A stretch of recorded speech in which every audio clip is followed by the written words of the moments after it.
श्रीमद् भागवत महापुराण में एक अवधूत प्रकरण आता है। उसमें एक अवधूत से पूछा गया कि आपके गुरु कौन हैं और आपने किससे शिक्षा प्राप्त की है। तब अवधूत उत्तर देता है कि मैंने जगत के निम्नलिखित 24 वस्तुओं से शिक्षा प्राप्त की है। वैसे तो आम जन में बातें क्या चलती हैं कि गुरु से हम शिक्षा, माता से, पिता से या और अन्य लोगों से हम शिक्षा लेते हैं, लेकिन यहाँ इन उन वस्तुओं से शिक्षा लेने की बात की गई है जिनसे मनुष्य कुछ सीखना नहीं चाहता, अन्यथा प्रयत्न नहीं करता सीखने का। अध्यापक पाठशाला और पुस्तकों से तो सभी शिक्षा ग्रहण करते हैं, परंतु ज्ञानी पुरुष जगत की सर्व वस्तुओं से सदा शिक्षा ग्रहण करते हैं। उनके लिए यह जगत किसी पाठशाला से कम नहीं, अपितु कुछ बढ़कर ही हैं। दुनिया की अन्य पाठशालाएं तो इनके अनेक बंधनों में बंधकर थोड़े समय के लिए ही खुलती हैं, परंतु यह जगत सदैव और सबके लिए खुलने वाली एक ऐसी अनुपम पाठशाला है जिसका प्रत्येक पदार्थी ज्ञानियों को उत्तम शिक्षा देने के समान है। संभवतः यही कारण है कि आचार्य उमा स्वामी ने संवेग और वैराग्य की वृद्धि के लिए ज्ञानियों को इस जगत एवं काया के स्वभाव के चिंतन की प्रेरणा दी है। जगत काय स्वभाव व संवेग वैराग्यार्थम तत्वार्थ सूत्र 7:12 में बोला है उन्होंने। भागवत पुराण में अवधूत प्रकरण भी हमें शिक्षा देता है कि मनुष्य को प्रकृति से जुड़ी हुई वस्तुओं से शिक्षा ग्रहण करनी चाहिए। पहला है पृथ्वी तत्व। कोई कितना भी कष्ट पहुंचाए पर सन्मार्ग से विचलित न होने की धैर्य शिक्षा देती है प्रकृति हमें। पृथ्वी। वायु। पृथ्वी कोई भी कितना भी कष्ट पहुंचाए पर सन्मार्ग से विचलित न होने की धैर्य शिक्षा देती है पृथ्वी हमें। वायु सबके बीच रहकर भी सबसे सदा निर्लिप्त रहने की शिक्षा देती है। ऐसी आकाश है, अजर अमर और सबके बीच भी सदा शुद्ध ही बने रहने की शिक्षा देता है। जल शीतल, मधुर और पवित्र बनने की शिक्षा देती है। अग्नि तेजस्वी, देदीप्यमान और अक्षोभ्य रहने की शिक्षा देती है। चंद्रमा कलाओं के नित्य घटते बढ़ते रहने पर भी सदा पूर्ण रहने की शिक्षा देता है कि जीवन में उतार चढ़ाव है परंतु फिर भी उस काम में लगे रहना चाहिए। सूर्य सबके प्रति सदा निष्पक्ष रहने की शिक्षा देता है, कोई भेदभाव नहीं।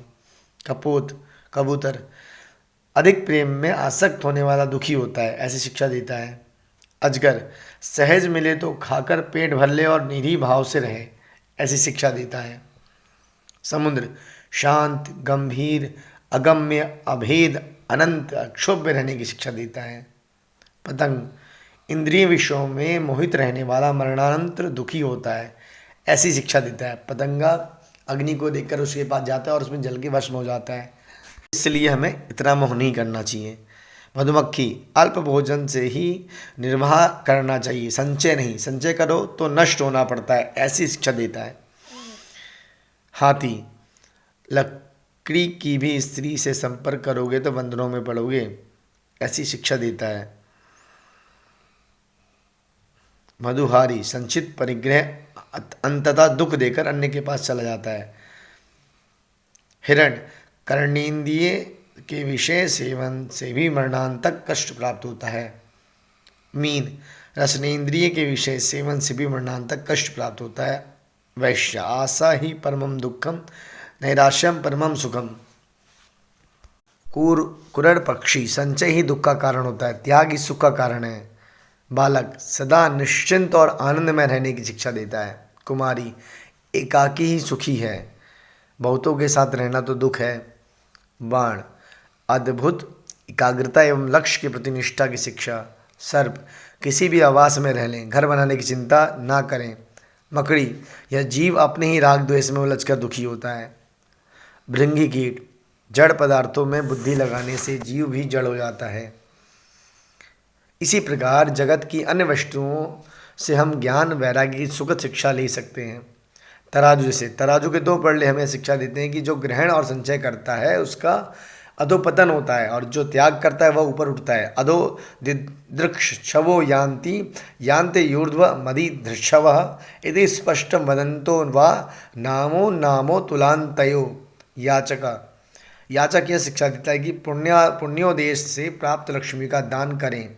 अकेले ही भोगने की लालसा रखने वाले जीवों को ऐसी याचिका दशा प्राप्त होती है, अतः दान में तत्पर रहना चाहिए। याचिका नेव याचन्ते बोधयन्ति गृहे गृहे दीयताम दीयताम लोकेश्व वदानात् फलमी दृशम। याचका ना ही मांगते हैं, घर घर देते ज्ञान, देहु देव है सत्पुरुषा, नहीं दिया मुझ जान। चक्की चक्की यह शिक्षा देती है कि जो अपने ध्रुव स्वभाव का आश्रय लेते हैं वे ही सुरक्षित रहते हैं, और पर्यायों में मग्न रहने वाले सदा जन्म मरण करते रहते हैं। चलती चक्की देखकर दिया कबीरा रोए, जो पाटन के बीच में साबुत बचाना